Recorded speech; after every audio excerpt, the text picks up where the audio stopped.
Sabi ko sa 1 Corinto 11:23, ito ang katuroang tinanggap ko sa Panginoon at ibinibigay ko naman sa inyo.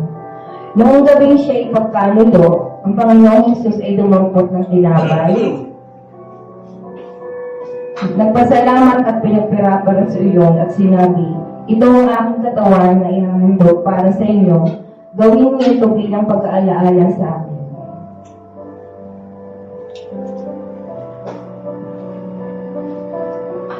Matapos maghapunan, dumampot din siya ng kaupa at sinabi, ang kaupang ito ay ang bagong tipan ng Diyos na pinagtibay ng aking dugo.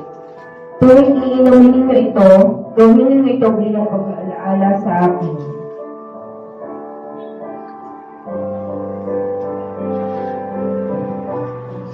Salamat, Lord, sa pagtanggap mo kahit sa aming karoon ng Panginoon, sa pamamagitan mo sa dakilang pag-ibig mo, Panginoon, na naililinis, Panginoon. Salamat po muli sa pangaming dalangin sa pangalan ng Jesus. Amen.